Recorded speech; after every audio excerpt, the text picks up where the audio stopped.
7. Today we are going to start next chapter, chapter 12, preposition. Now here let's start it. Preposition. Look at this sentence. There is a temple on that hill. Okay. Here is a sentence. यहाँ पे एक sentence दिया हुआ है. Okay. In this sentence, preposition is also there. So the word on is a preposition and that hill is its object. ठीक है. तो इस sentence में आपका on दिया हुआ है. On is written in this sentence. On is a preposition. On आपका preposition है and that hill is its object. That hill क्या है? आपका object है. ठीक है. टेम्पल की बात की जा रही है जो कि कहाँ पे है? हिल पे है. तो हिल आपका, that hill आपका क्या हो गया? ऑब्जेक्ट है. On that hill is a prepositional phrase. ठीक है. On that hill आपका क्या है? prepositional phrase है. Okay. The word on. Most of the prepositions in English are single word prepositions such as in, on, at, for, etc. English में आपके जितने भी मीन्स जो ज़्यादातर प्रपोजिशंस जो होते हैं वो सिंगल वर्ड के होते हैं. In, on, at, under, for, etcetera, ये सारे आपके क्या होते हैं? प्रपोजिशंस होते हैं और सिंगल वर्ड्स में ही आते हैं. ओके. सम कुछ सिंपल प्रपोजिशंस हैं. वहाँ पे यहाँ पे एक लिस्ट दी हुई है प्रपोजिशंस की. ठीक है. They are called simple propositions. ये जो सिंगल प्रपोजिशंस होते हैं उन्हें हम क्या बोलते हैं? सिंपल प्रपोजिशन भी कहते हैं. The following is a list of a simple preposition. और ये जो लिस्ट आपको दी गई है ये आपकी क्या है? प्रपोजिशन की लिस्ट है. Okay. You can read this also. All these words given over here are the preposition. So let's continue.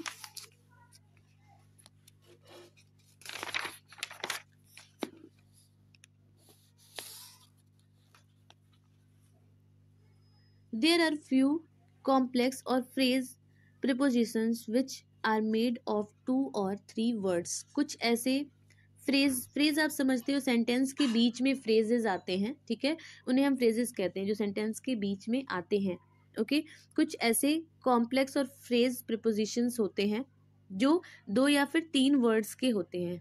उसमें 2 या 3 वर्ड्स होते हैं. For example, along with, out of, except for, in spite of, इस तरह के ये single word से नहीं बने होते हैं. Okay. Means because of, due to, ये भी होता है.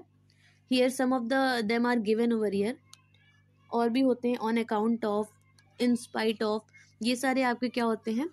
फ्रेज प्रिपोजिशंस होते हैं क्योंकि इनमें ये सिंगल वर्ड के नहीं होते हैं. It is of more than 2 words. 2 words से ज़्यादा या 2 वर्ड्स के होते हैं.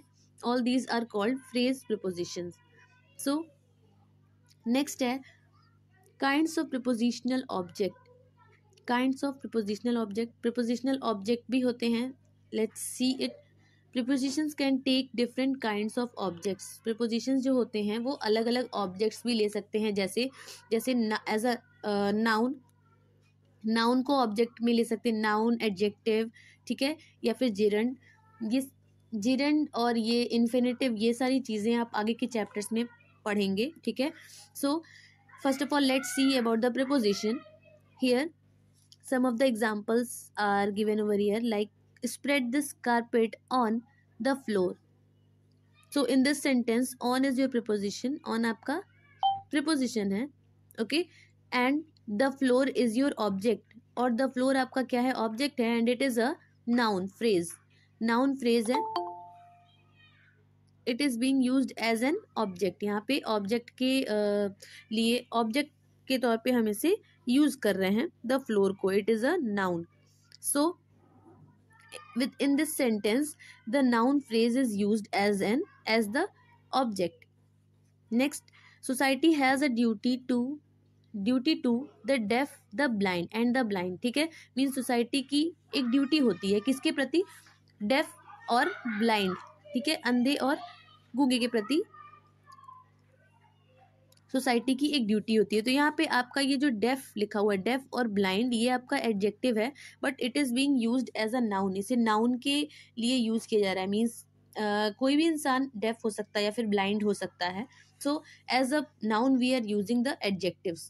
So here the object is the deaf and the blind. Means ये जो एडजेक्टिव्स हैं it is functioning as a noun, ये नाउन के तौर पे फंक्शन कर रहा है और ये आपका क्या है, ऑब्जेक्ट है. So the preposition is being used with this two adjectives also. Now the next one is the play was about to begin. The play was about to begin. About आपका प्रीपोजिशन है, about is your preposition, okay. And to begin is your an infinitive. infinitive के बारे में भी आप आगे के chapters में पढ़ेंगे. टू के बाद मीन्स टू के बाद कोई भी वर्ड आप अगर राइट करते हो, like I am going to play, to play अगर लिखा होता तो वो आपका क्या हो जाता, इन्फिनिटिव हो जाता. मीन्स टू के बाद जो कुछ भी राइट करते हैं उसे हम क्या बोलते हैं, इन्फिनिटिव कहते हैं.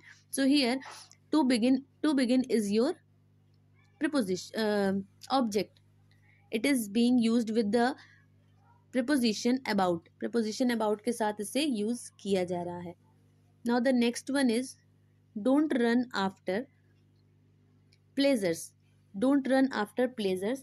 तो इसमें आपका pleasures क्या है, pleasure means pleasure आपका क्या है, noun है, and after is your preposition. after आपका preposition है और यहाँ पे आपके नाउन को हम ऑब्जेक्ट के फॉर्म में राइट कर रहे हैं, प्लेजर को. So the next one is he is fond of reading detective stories. वो क्या है, डिटेक्टिव स्टोरीज पढ़ने का शौकीन है, ठीक है. Fond of is your preposition. Of को हम यूज कर रहे हैं एक जीरन के साथ. The ING form of verb is called gerund. Verb का जो आईएनजी फॉर्म होता है उसे हम जीरंड कहते हैं. So that is given over here कि रीडिंग आपका क्या है, इस सेंटेंस में जीरंड है. And here preposition is used with the gerund, ठीक है. And it is your object also. So through these sentences we come to know that how can a preposition take different kinds of object. कैसे preposition अलग अलग objects ले सकता है, like a noun phrase, adjectives, या फिर infinitive और noun और a gerund. So this was all about the kinds of object. Now let's see the next. Some of the prepositions are also here. Let's see them. First, beside and besides. Now, what is the meaning of beside and besides? These are also the two prepositions, but they have different meanings. Now, we will read beside. Beside means by the side of, means बगल में. Okay? Beside का मतलब होता है बगल में, means by the side of. So, here in the example, the queen sat beside the king. The queen sat beside the king means king के बगल में क्वीन बैठती है, ठीक है, बैठी थी. सो बिसाइड मीन्स होता है बगल में. नेक्स्ट जो बिसाइड्स है इसका, what is the meaning of besides? Besides means in addition to, ठीक है, मीन्स एडिशन टू, उसमें जोड़ा जा रहा है कुछ, ठीक है. So it is called besides. Now let's C. Besides a house in the city he owns a house in the suburbs, ठीक है, मीन्स सिटी में उसका घर होने के बाद भी वो उसने एक घर लिया है, कहाँ पे, सबर्ब में, ठीक है. So this is the use of besides. This is a little different between beside and beside. That beside means होता है by the side of, means बगल में, and besides means in addition to. So this was the use of beside and besides preposition. Now let's come on the second one. The second one is at, in, for places. at और in preposition का use हम कहाँ पे करते हैं? where we use at and in. we use at and in for places. हम इन्हें places के लिए यूज करते हैं, जगहों के लिए यूज करते हैं, okay. So here see the first one, in. पहले हम in के बारे में देखते हैं. in is used for continents, countries, states, cities and large towns. इनका यूज़ हम कॉन्टिनेंट्स मीन्स महाद्वीपों के लिए करते हैं, कंट्रीज, स्टेट्स, सिटीज़, इन सब चीज़ों के लिए हम किसका यूज़ करते हैं, इनका यूज़ करते हैं. Means like example, he lives in Delhi. Like हम बोलते हैं we live in Uttar Pradesh और we live in Gorakhpur. Okay, she lives in Kolkata. Like this, किसी भी स्टेट, कंट्री या फिर सिटी का नेम अगर हमें बताना होता है तो हम इनका यूज़ करते हैं. Now next one is at. अब हम एट का यूज़ कहाँ पे करते हैं, where we use at. At is used for towns, villages, addresses etcetera. At का यूज़ हम टाउन्स के लिए करते हैं, गांव के लिए, गांव के लिए करते हैं, या फिर कोई एड्रेस है उसके बारे में बताना है तो हम एट का यूज़ करते हैं. Like he was born at Purulia in West Bengal. उसका जन्म कहाँ पे हुआ था, पुरुलिया में हुआ था, इन वेस्ट बंगाल. इन का यूज़ किया जा रहा है यहाँ वेस्ट बंगाल के पहले. This is also preposition in, because West Bengal is written over here. जैसा कि मैंने आपको बताया कि कंट्रीज, स्टेट, सिटीज़ और लार्ज टाउन्स के लिए हम इन का यूज़ करते हैं. And here we are talking about a town or village. If we are talking about a town or village, then we will use at with it. So next one is second example, he lives at 12 market road Secunderabad. यहाँ पे सिकंदराबाद में वो रहता है, ठीक है. कहाँ पे, 12 मार्केट रोड. ये एक 12 मार्केट एक प्लेस का नाम है. मीन्स 12 मार्केट की बात नहीं की जा रही है. It is the name of a place, ये एक जगह का नेम है, ठीक है. So he lives at 12 Market Road at Sikandrabad. That's why we are using here at. So at and in preposition are used for places. In is used for the cities, countries, etc. And at is used for villages, towns, addresses, etc. Next, a big city can also be treated as a point. When we speak of global distance, in that case at is used. जब भी हम किसी भी बड़े city के बारे में, big city के बारे में किसी पॉइंट, एज अ पॉइंट हम उसे लेते हैं, ठीक है, एज अ पॉइंट हम उसे दर्शाते हैं, तो हम क्या करते हैं, डिस्टेंस को अगर वो बताता है तो उस केस में हम उस बिग सिटी को एट से डिनोट कर सकते हैं. मीन्स एट हम उसके लिए यूज़ कर सकते हैं. Like while flying to London I had a brief stop over at Paris. okay, means London के लिए जाते समय जब मैं लंदन जा रहा था, I had a brief stop over at Paris. means Paris में मैंने एक छोटा सा स्टॉप लिया, ठीक है.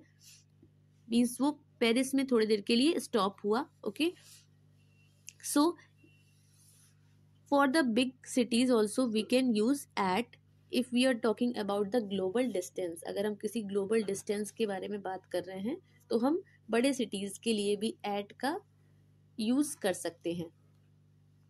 So this was about in and at. Next one is on, in, at, by. okay, all these four prepositions are used for time. To show the time, हम time के लिए इन प्रपोजिशन का यूज़ करते हैं. On, in, at and by. At indicates a point of time. Here it will be point, it is given point point, it will be there. Okay, at indicates a point of time. At जो है आपका एक time को दर्शाता है. Like I woke up at 5 o'clock. Here it is given कि मैं 5 बजे उठा. Okay, I study at 6 o'clock. ठीक है, if we are talking about a point of time, means एक फिक्स टाइम की बात अगर हम करते हैं तो हम एट का यूज़ करते हैं. Next one is in. In indicates a period of time. In जो होता है आपका एक टाइम पीरियड को इंडिकेट करता है. Like in morning, in evening, at. Okay, so I go for a walk in the morning.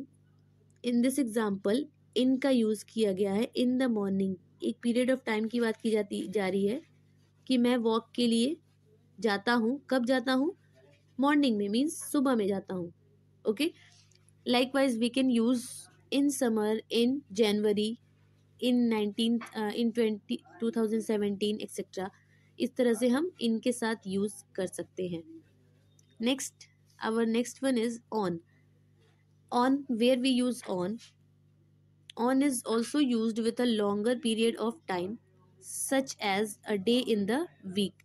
On का use हम लंबे समय के लिए करते हैं, लॉन्ग पीरियड ऑफ टाइम के लिए करते हैं. Such as day in a week, अगर एक हफ्ते में किसी दिन की बात हम कर रहे होते हैं, ठीक है, like on Monday, on Tuesday, like this. Okay, then we use on with it, हम उसके साथ ऑन का यूज करते हैं. लाइक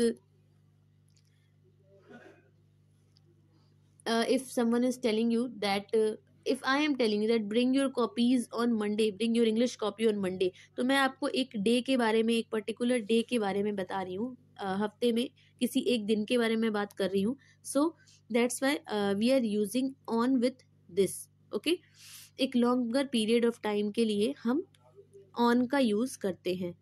नेक्स्ट आपका क्या है? By. Next one is by. By indicates the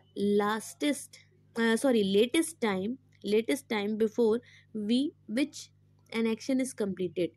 by आपका लेटेस्ट टाइम बताता है, जब तक मीन्स जो लास्ट मोमेंट होता है किसी भी वर्क को कंप्लीट करने का. ओके, तो हम बाई का यूज करते हैं. Like if I am saying I had completed my homework at 8 o'clock. ठीक है, मैंने अपना वर्क कंप्लीट कर लिया था. कब तक? 8 o'clock तक. ठीक है, मीन्स एक फिक्स्ड लेटेस्ट टाइम की बात बताई जा रही है कि मैंने अपना काम इस समय तक पूरा कंप्लीट कर लिया था. So here one example is given over here. He runs from his office by 7 o'clock every day. वो अपने ऑफिस से निकल जाता है कब तक? 7 बजे तक. ठीक है, 7 o'clock पे वो डेली क्या करता है? अपने ऑफिस से निकल जाता है. So in this case we can use by. जब भी हम टाइम की बात कर रहे होते हैं, लेटेस्ट टाइम की बात कर रहे होते हैं, तो हम बाई का यूज करते हैं. So this was about on, in, at, by prepositions, and these 4 prepositions are used for the time. So we have read today about beside and besides. Beside and besides. Beside is used for beside means by the side of, and besides means in addition to. Next, at and in का use हमने पढ़ा. Like in is used for state, countries, cities and large towns, and at is used for the villages, towns, address, etc. And after that, on, in, at, by. On is used for the point of time. In is used for the period of time. On is used for the longer period of time, okay, such as a day in a week. And the last one is by. By is used for the latest time before which the action is completed.